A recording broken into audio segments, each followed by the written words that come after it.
이런 말씀을 하실 수 있는 그 결기를 가진 사람은 이상민 의원밖에 없습니다. 내가 보기엔 민주당에 현 민주당 안에 현재 그러니까 왜 그러냐면 이상민 의원은 거침이 없으시고 5선. 저는 딱 한 가지 가능성이 있다고 봐요. 한 가지 가능성이 뭐냐면은 이재명 대표가 이제 조만간 선거법에 관련해서 이제 선거 결과가 나올 거예요. 하반기에. 1심이? 예, 1심이 나와요. 왜냐하면 보통은 이 선거법은 6개월 속행으로 진행이 되니까 예. 여기에서 이제 유죄가 나왔을 경우에 그러면은 민주당에서는 430억 정도를 이제 반납해야 되거든요. 선거 비용, 보전 비용. 그것도 그렇고 여러 가지 이제 굉장히 당 대표의 소위 말하는 사법 리스크가 굉장히 커질 거예요. 근데 이 거취를 가지고 이제 당에서 세게 붙을 겁니다. 당내에서 대표직을 유지를 할 수가 있느냐, 할 수 있느냐 없느냐를 가지고 여기에서 이제 완전히 쪼개지는 뭐 이게 가능성이 저는 있다고 봅니다. 네, CBS 라디오 박정희 한판승부 2부 문을 열었습니다. 오늘 한판승부 2주년 특집으로 진행되고 있습니다. 1부에서 한판 내부자들 아주 가열차게 방송했고 애청자 그 생방송 인증샷 이벤트 하고 있는데요. 라디오를 찍으셔도 좋고 저희 유튜브를 보시는 거 찍으셔도 되고 또 레인보우 화면 캡처해서 보내셔도 됩니다. 단문 50원, 장문 100원 유료 문자 우물정 1212 문자 메시지로 저희 한판승부 애청 소감도 주시고 또 우리 김성애 소장님과 우리 진중권 작가님께 드리고 싶은 말씀들 함께 나눠서 주시면 저희가 추첨을 통해 20명에게 피자 한 판을 준비하고 있습니다. 문자 몇 개를 주셔가지고 소개를 좀 해드리겠습니다. 한판승부 2주년 축하합니다. 3113님. 진중권, 김성애 두 분의 일촉즉발 논쟁에 동공이 떨리던 박재홍 앵커의 모습 엊그제 같습니다. 한층 여유롭고 답답한 정치 상황이 그나마 따뜻하게 웃을 수 있는 방송이라 감사히 듣고 있다. 김성애 당대표, 진중권 총장, 박재홍 CBS 사장이 될 때까지 응원하겠다는 말씀 주셨는데 굉장히 오래 응원해야 될 것 같은데 총장 되시네요. 저는 뭐 총장 될 일은 없을 것 같은데 김성애 당대표는 꼭 되세요. 여기 신나게 또 씹어야지. 저 중간에 좀 끼어들면 박원석 전 의원 오셨습니다. 예. 박재홍 사장 카드가 가장 현실성이 그렇습니까? 예, 지금 목소리 나오신 분. 자, 뉴스쇼에 활약하고 계신 두 분을 오늘 모셨습니다. 먼저 김준일 뉴스톱 대표 어서 오십시오. 예, 안녕하세요. 김준일입니다. 예, 그리고 박원석 전 정의당 의원님 어서 오십시오. 네, 안녕하세요. 박원석입니다. 뉴스쇼의 외부자도 저희가 모셨어요. 예, 왠지 무슨 저희가 뉴스쇼를 대표하진 않지만 예. 거기 자주 출연하는 출연자다 보니까 예. 약간 축하사절 비슷하게 축하사절 하는 것 같은 예, 느낌이 뉴스쇼 듭니다. 제작진들이 그 평상시에 그 다른 CBS 그 동료들 별로 안 살피고 자기들 일만 계속 하시는 분들이거든요. 그래서 이제 두 분을 따로 모셔갖고 저 직화 멘트를 듣고자 이렇게. 근데 외부자들이라고 하는데 사실 이게 외부자가 맞나 그런 생각도 들어요. 매일 와가지고 여기서 방송을 하고 있는데 그렇죠. 그리고 뭐 이 한판 승부의 이 탄생 비화까지 제가 좀 어느 정도 알고 있어서 나도 모르는. 저도 잘 모르겠는데. 저는 확실한 외부자가 맞습니다. 예. 김준일 대표는 외부자라고 보기에는 너무 관계자예요. 너무 관계자예요. 매일 출근하는 데다가 매일 출근합니까? CBS에서 공로상도 받았어요. 맞아요. 기억이 나네. 그때 사회를 보셨잖아요. 그때. 그러니까 제가 또 CBS 사내 행사 제가 주로 맡고 있거든요. 저기는 그래서 반 관계자예요. CBS 관계자. 외부자냐 CBS 출입 카드가 있느냐 없느냐로. 저는 전기 주차가 있습니다. 내부자 맞아요, 내부자. 내부자 맞네 정말. 정기주차 인정. 정기주차 인정. 예. 저희 이제 두 분이 이제 뉴스쇼의 고정 패널로 핵심적인 역할, 아주 청취자 여러분도 너무나 사랑하시는 두 분이신데 두 분이 이제 또 방송 준비하면 저희 한판승부도 모니터 자주 하시지 않습니까? 들으시면서 청취자 입장에서 어떤 방송으로 느끼세요? 먼저 저부터 김준일 얘기할게요. 대표님. 저는 그러니까 라디오가 이제 저녁 시사 라디오가 여러 개가 있잖아요. 예. 근데 정말 농담이 아니라 항상 한판 승부를 듣습니다. 그러니까 왜 그러냐면 저는 어차피 다 출연해요. 사실 뭐 KBS도 출연하고 MBC도 출연하고 YT는 출연하기 때문에 나와요. 예. 특정 뭐 어떤 방송에 대해서 뭐 호불호가 있는 게 아니라 왜 한판 승부를 듣냐라면 두 가지 이유가 있습니다. 하나는 저도 한 시사 프로그램 이제 준비도 하고 굉장히 치밀하게 준비를 하는데 취재를 이 두 분이 해오시는 거 진중권 교수님이나 김성애 소장님이 이렇게 해오시는 거 나도 잘 몰랐던 거 깜짝 놀랄 때가 있어요. 다른 방송보다 그런 팩트에 좀 치밀함이 있다라는 거 하나. 팩트에 치밀한 방송. 그리고 또 하나는 이게 그런 게 있어요. 사람이 나랑 생각이 똑같든 다르든 그게 중요한 게 아니라 이 사람이 이거에 대해서 무슨 생각을 하는지 궁금하다. 이게 굉장히 중요하거든요. 근데 저는 진중권 교수님이나 김성애 소장님이 무슨 생각을 하는 이 사안에 대해서 되게 궁금해요. 다른 방송에는 그런 게 좀 덜해요. 사실 매일 패널이 바뀌고 그러니까 이 사안을 이렇게 생각하네? 나랑 완전 다르네? 또라이인가? 주어는 없습니다. 예. 주어는 없어요. 여러분 오해하지 마세요. 이렇게 주어는 생각할 없어요. 때도 있고. 아니 예. 오른쪽을 봤어요. 뭐 네, 이렇게 진 생각할 때도 교수님이, 있고 예. 나랑 예. 비슷하다. 나랑 다시 한번 비슷하다. 확인할 때도 있고 어쨌든 이런 생각이 궁금하다. 이게 제일 아. 중요해서 항상 애청하고 있고 제가 뉴스쇼에서도 가끔 인용도 인용도 해요. 해주세요. 보면. 예. 네네. 자 우리 박원석 의원님. 이게 그 저녁 라디오 시사를 듣는 이유는 제가 다음날 오전에 방송이 있으면 듣습니다. 정리를 해야 되기 때문에 한판승부도 주로 그런 용도로 듣는데 이게 아침 라디오하고 좀 많이 다르잖아요. 저녁 라디오가. 그렇습니다. 예. 아침 라디오는 일종의 이제 1회 초에 게임을 시작한 1번 타자 같은 역할을 하고 그날 이슈를 정하고 프레임 만들고 그렇습니다. 이걸 아침 예. 라디오가 하는데 정교하면 떨어져요. 실수도 많고 팩트 틀린 것도 많고 하루 종일 쭉 이제 이슈가 돌고 돌아가지고 정리가 좀 되면 정리가 됩니다. 그래서 그걸 딱 들으면 다음날 아침 방송을 준비하는데 실수 없이 유용합니다. 아주 유용합니다. 그렇군요. 그래서 또 이 기자들이 참 많이 듣습니다. 저희 그럼요. 방송을. 기자들 입장에서도 예. 기사 쓰는데 팩트 체크하기 또 아주 다음날 좋습니다. 방송 나가야 될 정치인들도 가장 많이 듣습니다. 그래서 아무튼 그런데 저희 3주년 또 내년에도 이 자리에 모시려면 저희가 또 어떤 점은 좀 고쳐야 된다. 또 컨설팅을 또 좀 요청해야 될 것 같아요. 자, 우리 김진일 대표부터 한판승부 요거는 좀 고치면 더 사랑받을 것 같다. 일단 저는 이 코너 구성이나 뭐 아까 전에 나왔던 뭐 김규환 논설실장님 그분은 제가 알기로 보수 성향으로 알고 있는데 윤석열 정부가 진짜 싫어할 것 같아요. 요즘 하는 거 보면. 김규환 논설위원장이. 예, 뚜드러 패고 다니는 게 깜짝 놀랐는데 어쨌든 코너 다 좋은데 예. 그냥 개인적으로 개인적으로. 요거는 개인적으로 한번 역할을 바꿔서 한번 하는 거를 한번 해봤으면 좋겠다. 역할을 바꿔라. 예. 이를테면은 김성희 소장님이 예를 들면 진중권 교수님의 뭐 국민의힘 패널은 아니지만은 예를 들면은 뭐 민주당의 민주당을 우호적으로. 진중권 교수님이 이렇게 쉴드를 치고 막 이런 거 있잖아. 그러면은 이게 논리의 허점들이 보이거든요. 한 번씩 이런 거 해보면 어떨까? 이재명 대표가 이런 이유가 있다. 그러니까 생각해봐라. 불체포특권 헌법상의 권리 아니냐라고 진 교수님이 말씀해 주신다면. 뭐 이런 반대도 얘기야. 국민의힘을 대변한다든지 우리 김성희 소장님이 뭐 이런 것들도 김성희 소장 한번 해보세요. 제가 다른 방송에서 약간 재밌는 식으로 해서 국민의힘 패널이라고 그러고 아무거나 뽑아갖고 이제 그걸 변호하는 걸 몇 번 한 적이 있는데 쇼츠가 엄청 돌았습니다. 얘 이런 생각하는 그거만 딱 편집해가지고. 뭐 하려고 들면 또 굉장한 궤변을 늘어놓을 수 있거든요. 아니 뭐 무섭습니다. 역할극이지만 재밌겠네요. 역할을 좀 바꿔봐서 해봐라. 그 과연 진중권 교수님이 그 연기가 될까? 제가 보기에는 안 될 것 같아요. 연기가 안 돼요? 아니 김성애 소장은 연기를 할 수 있을 것 같아요. 김소장이 되는데. 근데 진중권 교수님이 이재명 쉴드를 치고 민주당을 쉴드 치는 연기조차 안 될 것 같아요. 연기조차 안 된다. 제가 대본이 있어도 안 될 것 같아요. 대본이 있어도 안 된다. 그래서 두 분 패널 진짜 좋아하거든요. 제가 예, 뭐 다 잘 아는 분들이고 근데 그냥 좀 조언은 아니고 그런 거를 좀 말씀드리면 우리 진중권 교수님은 민주당이 진짜 인간적으로 싫은 게 너무 티가 나요. 어떻게 이렇게 티가 나지? 야, 어려운 말씀 해주고 계시네. 조국 사태 때는 잘 이해가 가는데 이제 그 원한을 좀 내려놓으시라. 요즘에 페이스북에다가 나는 잘생겼다 뭐 이런 것도 쓰고 이제 마음에 여유가 좀 생기셨어요. 우리 SNS에. 그거요. 내가 쓴 건 아니거든요. 고양이가 썼나요? 아니 그래가지고 이제 해킹 당한 거라고 생각을 해가지고 핸드폰을 갈았거든요. 알고 보니까 우리 조카애가 장난한 거야. 진짜? 뭐 저 음식 시키라고 그 핸드폰을 줬는데 페이스북에 이게 떠 있더래요 창이에. 그래서 거기다 장난한 건데 난 그걸 또 해킹 당한 걸로 해가지고 핸드폰까지 갈았죠. 그걸 보면서 진실을 공개했습니다. 이 형님 취했구나. 난 잘생겼다. 근데 그렇게 취할 때까지 술 안 마시는 걸로 알고 있는데. 이준석 대표도 그 댓글 막 달고 말이죠. 금태섭 전 의원도 댓글 달고 막 그랬습니다. 자, 우리 박원석 의원님의 컨설팅. 자, 요 김성희 소장님한테 짧게 말씀드릴게요. 김성희 소장님. 김성희 소장님은 진땀나네. 준비 많이 하셨어요. 민주당의 패널로 나오시는 분들에서 제일 제가 보기엔 합리적이에요. 우기지 않아요. 예. 그리고 굉장히 논리적인데 이래서 공천 받겠어? 야, 뭐 강성 지지자 소위 말하는 개딸들이 지지해 주겠어 이 생각이 들더라고요. 그래서 우리 한민수 대변인처럼 좀 파이팅 좀 넘치게 좀 하시고 가끔 그랬으면 좋겠다. 이래서 공천 못 받아요. 이재명 대표가 어필이 전혀 안 될 것 같다. 안 돼, 전혀 안 돼. 이렇게 될 것 합리적이면 같다. 안 됩니다. 그 당은 안 돼요. 알겠습니다. 저래서 김준희를 좋아하는 사람이 없어요. 저렇게 뼈 때리는 팩트 폭격을 해. 어딜 가든지.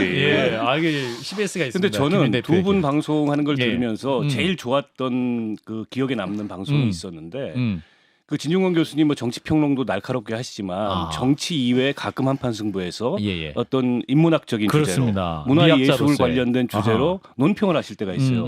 그때 제가 그걸 듣다가 이런 생각을 불현듯 했습니다. 저 형님이 학자였지 맞아. 교수라는 걸 제가 잊어버리고 있었어요. 강의를 하는 그래서 분이었어요. 그게 사실은. 이를테면 정치 평론도 좋지만 그런 어떤 그 인간에 대한 평론인 거잖아요. 인문학적 평론을 할 때 굉장히 진중권 교수님이 평소답지 않게 달라 보였다라는 그 인상을 갖고 있고요. 김성애 소장은 굉장히 드물게 민주당에 대해서 객관적으로 얘기할 때가 있습니다. 드물게. 그때 아주 좋아요. 드물게. 평소에 이렇게 자주 그러지는 않아요. 드물게 그런 얘기를 할 때. 드물게 그럴 때. 그래서 김 소장은 그런 역할을 좀 살렸으면 좋겠고 우리 진 교수님이 그런 어떤 그 정치 이외에 인문적이고 이 문화예술적인 평론을 하시면 한판 클래스를 좀 강화해야겠네요. 못 들으셨어요. 김진실 평론가 그렇게 하면 잘린대잖아요. 공천 못 받는데. 나하고 좀 감이 차이가 있는 거야. 내가 보기엔 드물게 그러거든. 나 드물게 훌륭한데 공천은 못 받아. 훌륭하면 공천을 못 받아요. 네, 자 한판승부 특집 2주년 함께하고 계시는데요. 또 문자도 많이 보내주셔서 잠깐 소개하고 또 현안으로 넘어갈게요. 2584님은 공개방송 그 제작진 사진도 보내주신 우리 한판승부 찐팬이신 것 같아요. 오늘은 이분들 이름을 좀 불러주시면 좋겠다 하시면서 저희 화면에는 안 나오지만 제작의 이광조, 손명회, 홍혁이, 노람 PD, 작가 조선비, 신성은, 영상의 김민영 모두 숨은 한판승부의 주인공들이다. 이분들에게도 감사 응원의 박수를 보내주고 싶다 하시면서 2년 매일 듣는 애청자 드림 이렇게 말씀 주셨어요. 야, 거기 우리 감사합니다. 프로그램의 3파 역할을 해주는 우리 소병철 CP님. 소병철 선배 그리고 또 박철 선배도 있으시고 네. 이분들도 기억해 주시기 바라겠습니다. 자, 그럼 우리가 또 탁월한 두 패널을 모셨기 때문에 현안을 또 안 들 수가 없습니다. 자, 윤석열 대통령 그리고 어제 기시다 일본 총리가 정상회담을 했는데요. 오염수 방류에 관해서 3개항을 요구했습니다. 오염수 방류 과정 모니터링 정보 공유, 방류 점검 과정 우리 전문가 참여, 방사성 물질 농도 초과시 즉각 방류 중단 요 3가지 항을 요구했는데 여기에 대한 평가 다 엇갈리는 것 같습니다. 어떻게 들으셨는지 누구부터 하실까요? 우리 김준일 대표부터 할까요? 네, 예상했던 대로 그대로 거의 나온 것 같아요. 여기 이상을 조금 했으면 좋겠다 개인적으로 이제 생각을 했는데. 그러니까 어쨌든 IAEA 결과 존중하고 뭐 존중하는 건 저도 존중합니다. 존중하는데 거기에 이제 구멍이 숭숭 뚫려 있다라는 거는 이미 다 팩트 체크가 됐잖아요. 이게 장기적으로 어떤 영향이 있을 것인가 그리고 주변국에 대한 영향은 이제 평가를 안 하면 다 빠져 있거든요. 그러니까 사실은 제가 윤석열 대통령이라면은 저는 이랬을 것 같아요. 물론 저는 윤석열 대통령도 아니고 대통령이 될 가능성도 없지만은 이렇게 얘기를 했을 것 같아요. 저는 IAEA 보고서는 존중합니다. 그리고 하지만 이 보고서에는 주변국에 대한 영향 평가 그리고 이게 장기간 이게 바다에 오염수가 처리수가 나갔을 때에 대해서 이런 내용들은 지금 빠져 있습니다. 무엇보다도 대한민국 국민들이 이거에 대해서 우려가 굉장히 크고 강렬하게 반대하고 있습니다. 그러므로 저는 이거에 대해서 방류에 대해서 찬성할 수는 없습니다. 그러니까 반대를 한다라는 게 아니라 찬성은 할 수는 없습니다. 정도는 했어야 돼요. 왜 그러냐면은 계속 나오는 얘기지만은 후쿠시마 수산물의 수입의 논리가 그거였거든요. 1심에서 우리가 졌을 때는 개별 수산물에서 오염 물질이 안 나오는데 왜 이거 그러니까 한국은 왜 이거 지금 금지하느냐라고 해서 우리가 패소를 했는데 2심에서 그 일대가 다 오염이 됐기 때문에 이거에 대해서는 우리가 지금 안전성을 할 수가 없고 우리의 주권의 문제다라고 해서 그래서 우리가 2심에서 이제 승소를 했는데 이거가 논리가 다 깨졌어요. 왜냐하면 이거를 인정하는 순간 문제가 없다라고 했는데 너희들 그러면 어떻게 왜 수입 안 해? 이거가 조만간 제가 보기에는 이 윤석열 정부가 있을 때 아마 이거 치고 들어올 것 같아요. 이게 오래 걸리지 않을 것 같습니다. 제가 보기에는. 일본이 치고 들어오는 게 WTO 제소나 뭐 등등등의 이제 그거를 강하게 요구할 것 같아서 정부가 본인들 입으로 후쿠시마 수산물은 수입 안 하겠다라고 했잖아요. 그러면 그거에 대한 방어 논리를 갖춘 것까지 가치는 이게 프로세스가 있었어야 되는데 그거는 다 빠지고 레토릭만 남은 거죠. 그러니까 수산물을 결국은 수입하게 될 것 같고 뭐 다른 나라는 수입한다. 미국도 수입하고 뭐 유럽도 이제 다 수입한다. 한다는데 이게 왜 한국만 수입 안 하냐 이런 말씀하시는 분들께는 이 말씀을 드리고 싶어요. 대한민국은 전 세계에서 수산물 소비량 1위고요. 유럽에서 후쿠시마 수산물을 수입을 해가지고 한 사람이 그 사람이 매일같이 그걸 먹을 가능성이 얼마나 있나요? 거기에는 위험도가 낮으니까 독성물질이라고 하는 거는 그 양하고 기간하고 이게 되게 중요하거든요. 한국은 엄청 일본산 수입을 합니다. 그러니까 그 가능성이 훨씬 높다라는 거예요. 그러니까 왜 외국하고 비교를 합니까? 대한민국을. 그러니까 이런 식의 이제 좀 이런 무지한 논리들은 좀 그만 좀 했으면 좋겠어요. 네, 박원석 의원님. 저는 대통령 말씀에 모순이 있어요. 모순이 있다. 그 기시다 총리하고 정상회담장에서 하신 말씀이 국민의 생명과 안전을 최우선에 두고 이 문제를 보고 있다. 이렇게 얘기를 하셨어요. 그렇죠. 근데 IAEA의 검증 결과를 존중하고 사실상 일본 측의 오염수 방류에 대해서 동조하고 승인하는 입장을 취했습니다. 이게 모순되죠. 국민의 생명과 안전을 최우선에 둔다면 적어도 앞서 김준일 대표가 얘기했듯이 우리가 그걸 뭐 동의하거나 승인하거나 흔쾌하게 인정은 못하더라도 우려를 갖고 있다는 표현 정도는 해야 되는 거죠. 우리 대통령인데. 아니 그럼요. 그리고 국민의 뭐 80% 이상이 이에 대해서 우려를 갖고 있고 이것 때문에 지금 국론이 그동안에 얼마나 분열되고 정치권이 시끌시끌했습니까? 예.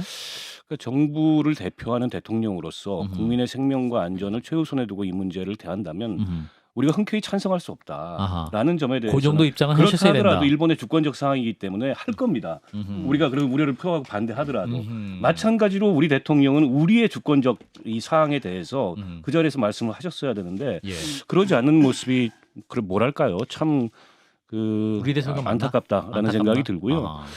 그리고 기시대 총리가 얼마나 노련하냐면 회담장에 딱 들어오는 순간에 안녕하세요. 외교부 장관 출시잖아요. 와, 저는 그 순간 보는 순간 졌다.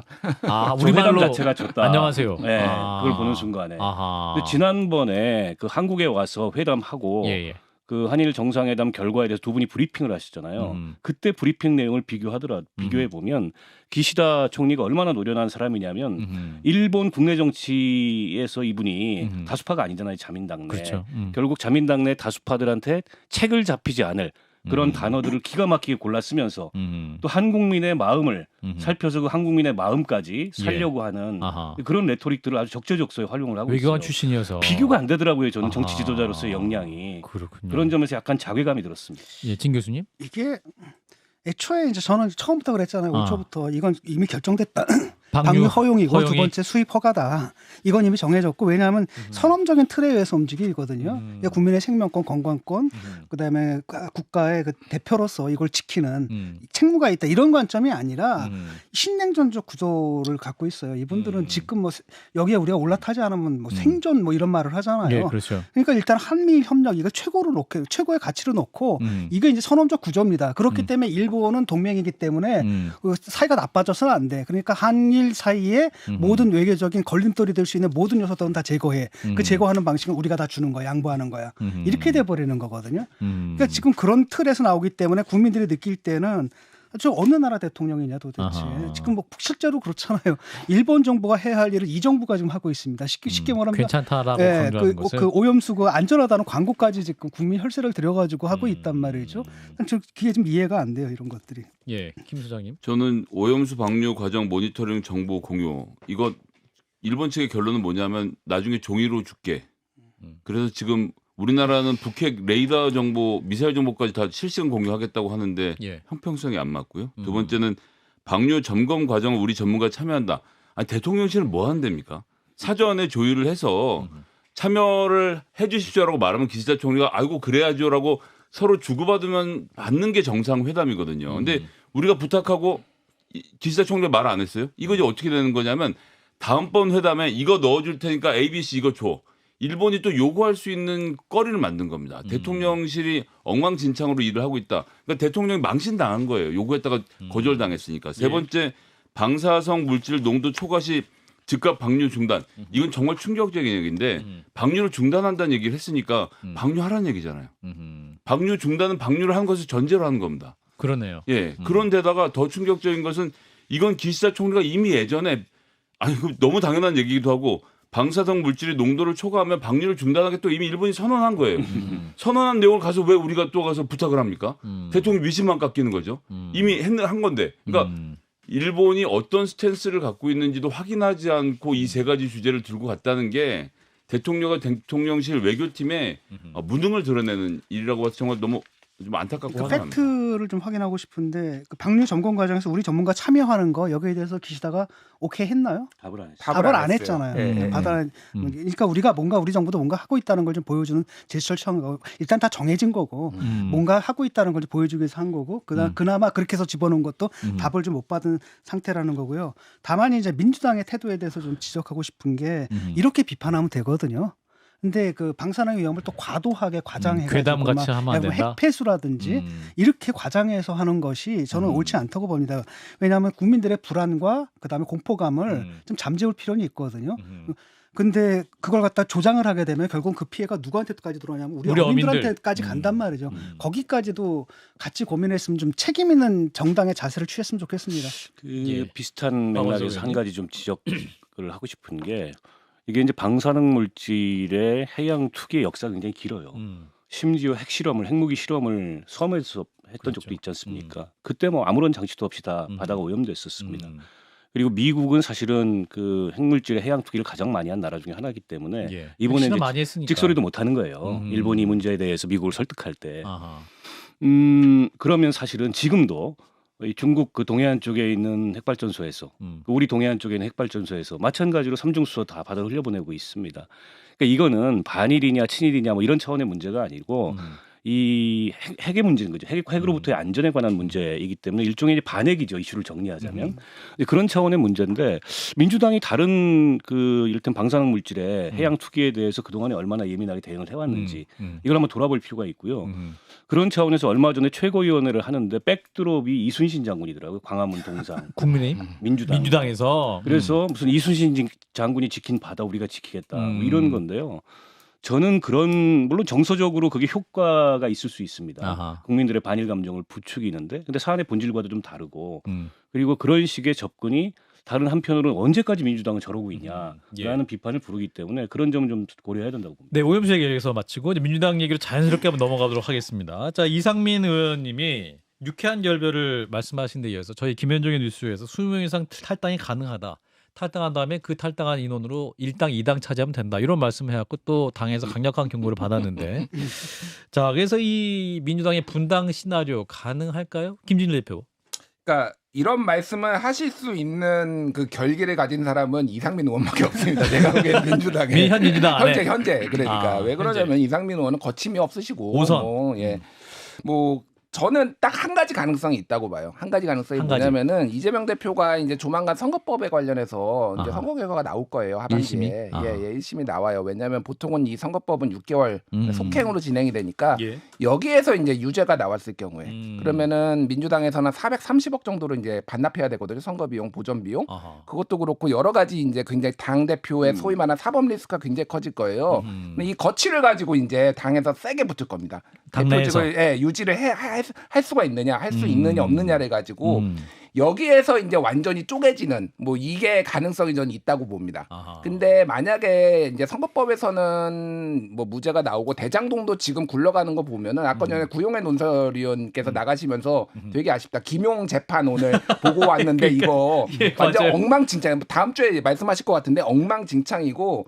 유동규의 말이 지금 다 진술이 번복되고 있고 완전히 지금 다 무너지고 있다 뭐 이런 내용이라는 거예요. 근데 판사들이 뭐 고개를 흔든다는 거 아니에요? 대장동이 그러니까. 유죄가 나올 가능성은 저는 아직은 모르지만은 지금 점점점 낮아지고 있다라고 봐요. 특히 개인적인 수뢰 뭐 이쪽의 가능성은 뭐 그런 정황적으로 볼 때 그러니까 이재명이 어쨌든 1심에서 유죄가 나올 가능성 그리고 당이 쪼개질 가능성은 여전히 있다라고 보고요.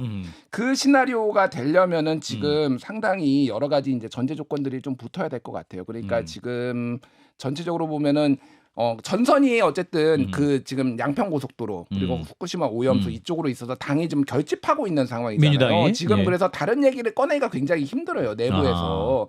근데 이게 이제 이완되는 시점이 올 겁니다. 이게 지금 양평고속도로는 조금 더 진행되고 이제 오염수는 사실상 마무리되는 분위기거든요.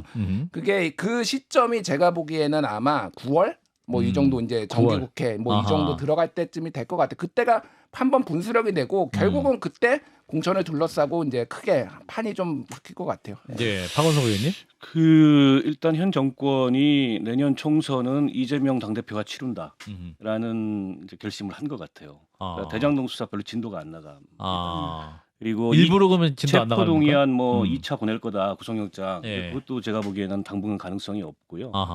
결국 그 이재명 대표 체제의 민주당으로 총선을 치르는 게 지금 여권에 가장 유리하다. 이런 정무적 판단이 작용하고 있는 것 같아요.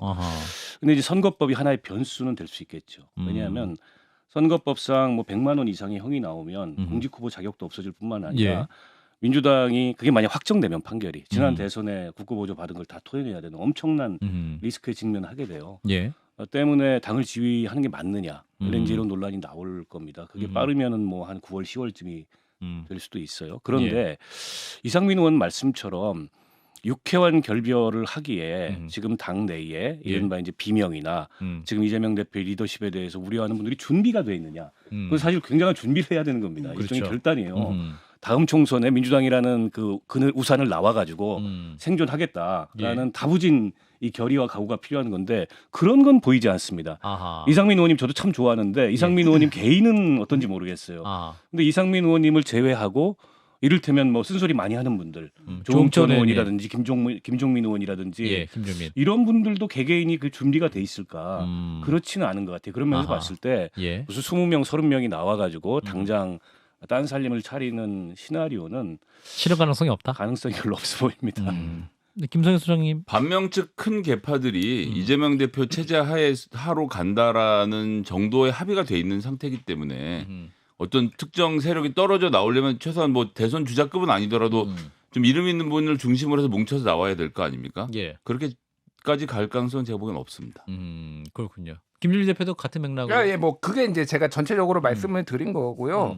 그러니까 이게 우리가 유쾌한 결별이란 말이 사실은 저는 별로 동의가 안 돼요. 아름다운 이별. 예, 그러니까 뭐냐면은 저는 뭐 이혼을 안 했지만은 제가 주변에 이혼한 친구들 굉장히 많거든요. 그러니까 자동차 할부금 누가 냈네, 내가 더 많이 부었네 그러면서 싸웁니다. 진짜 갈라설 때는 결별할 때는 아주 구질구질해져요. 사실은 이 당에서 이 갈라질 때 지금까지 유쾌하게 갈라선 적이 있는 우리 대한민국 정당 역사에서 다 구질구질하게 갈라지고 비난하고 욕설하고 그래서 그러니까 유쾌한 결별이 아니라 구질구질한 결별을 지금 준비한 분도 없어요. 제가 보기엔 민주당에서. 민주당 안에. 네, 나가면 춥거든요. 그러니까 당에 지금까지 다 나가서 잘 된 거 한 번도 없잖아요. 그러니까 네가 나가라 이제 사태질 하다가 뭐 이렇게 좀 싸울 것 같아요. 그러니까 아까 제가 얘기했듯이 지금 1심에서 어떻게 선거법이 나오느냐 그게 지금 가장 핵심인 것 같아요. 9월까지. 예. 그래서 그 분수령이 9월쯤 될 것이다라는 말씀 주셨습니다.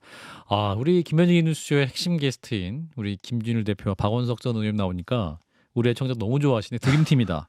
김종남 씨, 세진 K님이 오늘 방송 최고라고 말씀하셨는데 두 분은 스카웃하기 위해서요 많은 노력을 해야 될 것 같긴 한데 간간히 축하사절로 오겠습니다. 김현정 PD가 이거 다 듣고 있습니다. 그러니까 김현정 선배가 무서워서 저도 여기까지만 말씀드리고 가겠습니다. 100일마다 올게요. 100일마다. 자, 오늘 함께해 주신 우리 김준일 대표, 박원석 전 의원님 두 분 고맙습니다. 고맙습니다. 좋아요. 구독. 알림 설정.